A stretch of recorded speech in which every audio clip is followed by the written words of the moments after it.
दोस्तों आईपीएल दुनिया की सबसे पॉपुलर क्रिकेट लीग है और इस लीग का सबसे पॉपुलर खिलाड़ी अनडाउटली विराट कोहली ही है। अगर कभी कभी वो शायद खुद भूल जाते हैं कि वो दिल्ली के लोकल प्लेयर नहीं बल्कि दुनिया के सबसे पॉपुलर क्रिकेटर में से एक हैं। आईपीएल में खिलाड़ियों के बीच हीटेड आर्ग्यूमेंट होना बहुत ज्यादा कॉमन है। खिलाड़ी मैदान पर चार्टर्ड होते हैं और आखिर यही तो एंटरटेनमेंट का हिस्सा भी है, लेकिन जब ये राइवलरी मैच के बाद भी बनी रहती है तब दिक्कत शुरू हो जाती है। ये कंट्रोवर्सी शुरू हुई है रॉयल चैलेंजर्स बेंगलुरु और सनराइजर्स हैदराबाद के मैच के बाद। मैच से पहले ही हाई प्रेशर था और दोनों टीमों के खिलाड़ी काफी एग्रेसिव मोड में नजर आ रहे थे। ट्रेविस हेड और विराट कोहली के बीच मैदान के दौरान कुछ हीटेड चेंजेस भी हुए। विराट कोहली अक्सर मैदान पर काफी एग्रेसिव रहते हैं और विराट अपने एग्रेशन के लिए जाने भी जाते हैं। समय एसआरएच बनाम आरसीबी मैच को देखने को भी मिला। कैमरे बार बार दोनों टीमों के खिलाड़ियों के रिएक्शन कैप्चर कर रहे थे और ऑडियंस भी उस टेंशन को नोटिस कर रही थी। लेकिन असली कंट्रोवर्सी तब हुई जब पोस्ट मैच हैंडशेक का वीडियो वायरल हुआ। मैच खत्म होने के बाद खिलाड़ी आमतौर पर एक दूसरे से हाथ मिलाते हैं। ये कैरेक्टर होता है कि दिन के अंत में मैदान की बातें मैदान में ही छोड़ दी जाए और एक दूसरे के प्रयासों का सम्मान किया जाए। मगर मैच खत्म होने के बाद विराट ने ट्रेविस हेड को साफ तौर पर इग्नोर कर दिया। बस फिर क्या था, वीडियो इंटरनेट पर वायरल हो गया और विराट कोहली के फैंस भी पागल हो। लोगों की राय बटी हुई थी। कुछ फैंस ने कहा कि विराट ने सही किया, जबकि दूसरे लोगों का कहना था कि इतना एग्रेशन अननेसेसरी था। सोशल मीडिया पर क्लिप्स बार बार सर्कुलेट होने लगी और हर कोई अपनी राय देने लगा। और ईमानदारी से देखा जाए तो क्रिकेट में ऐसे मोमेंट्स अनकॉमन नहीं, चाहे नवीन उल हक के साथ हो या किसी और खिलाड़ी के साथ। विराट कोहली का खेलने का तरीका हमेशा से काफी एग्रेसिव रहा। विराट कभी रोबोटिक क्रिकेटर नहीं रहे और शायद इसी वजह से उनका फैन बेस उनके साथ इमोशनली कनेक्ट भी करता है। लेकिन प्रॉब्लम तब शुरू होती है जब फैंस एग्रेशन और डिसरिस्पेक्ट के बीच का फर्क समझना बंद कर देते हैं। मैच खत्म होने के बाद स्पोर्ट्समैनशिप भी उतनी ही जरूरी होती है, इसीलिए हैंडशेक मोमेंट्स को क्रिकेट में सिंबॉलिक माना जाता है। ये एक रिमाइंडर होता है कि चाहे मैच कितना भी इंटेंस क्यों ना हो, अंत में सम्मान खेल से बड़ा होता है।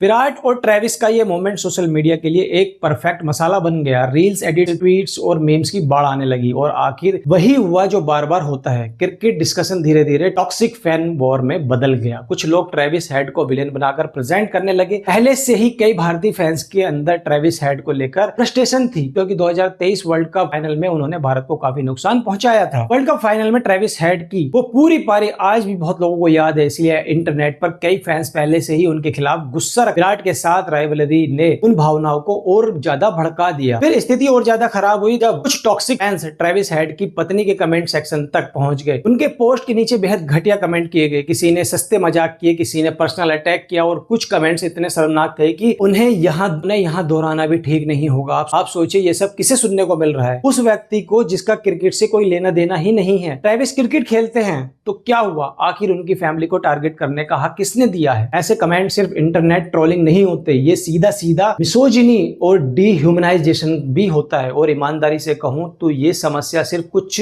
रैंडम ट्रोलर्स में नहीं है, समस्या वो फैन कल्चर है जो धीरे धीरे नॉर्मलाइज होता जा रहा है। आजकल लोग किसी सेलिब्रिटी को सपोर्ट करते करते इतने इमोशनली ऑब्सेस्ड हो जाते हैं कि उन्हें लगता है कि खिलाड़ी की पर्सनल लड़ाई उनकी अपनी पर्सनल लड़ाई है। विराट और ट्रेविस शायद कल एक दूसरे से सम्मान के साथ फिर मिल लेंगे, लेकिन फैंस महीनों तक ऑनलाइन गालियां ही देते रहेंगे आपस में। और सबसे आयरोनिक बात यह है कि हम भारतीय खुद बार बार शिकायत करते हैं कि विदेशी लोग भारतीयों को टॉक्सिक या फिर अनक्वालिफाइड बताते हैं, लेकिन फिर सोशल मीडिया पर कुछ लोग वही स्टेरियोटाइप साबित कर देते हैं। जब इंटरनेशनल खिलाड़ियों की पत्नी और परिवार को टारगेट किया जाता है तब पूरी कम्युनिटी की इमेज खराब होती है। दूसरी तरफ विराट कोहली प्रेमानंद जी महाराज के कितने बड़े भक्त हैं ये हम सब जानते हैं और प्रेमानंद महाराज जी कितने शांत स्वभाव के हैं ये भी सब भी जानते हैं। इसलिए कई लोगों को ये थोड़ा आयरोनिक लगता है। एक तरफ विराट आध्यात्मिकता की बात करते हैं और दूसरी तरफ मैदान पर कभी कभी जरूरत से ज्यादा एग्रेशन दिखाते हैं। हालांकि इसका मतलब ये नहीं कि पूरी जिम्मेदारी विराट पर डाल दी जाए। फैंस को भी अपनी जिम्मेदारी समझनी होगी। हर चीज किसी सेलिब्रिटी के ऊपर नहीं डाली जा सकती। अगर कोई व्यक्ति फेक अकाउंट बनाकर जाकर गंदे कमेंट करता है किसी की बीवी के लिए तो उसकी खुद की मानसिकता को वहां पर वो दर्शाता है। समस्या यह है कि इंटरनेट पर लोग नकली पहचान के पीछे छिप सकते हैं। तो बातें शायद कोई सामने खड़े होकर ना बोले, वही बातें लोग फेक अकाउंट से आसानी से बोल देते। और सच कहूं तो युवाओं के लिए इसमें एक बहुत जरूरी सबक भी छिपा हुआ है। क्रिकेट एंटरटेनमेंट है, जीवन का उद्देश्य नहीं। तुम्हारा तुम्हारा करियर, तुम्हारी फैमिली, तुम्हारी मानसिक शांति और तुम्हारा भविष्य किसी भी ऑनलाइन फैन वॉर से ज्यादा महत्वपूर्ण है। दिन भर कमेंट सेक्शन में king for a reason, Virat तेरा बाप, ये तेरा बाप, वो तेरा बाप लिखने से घर नहीं चलता।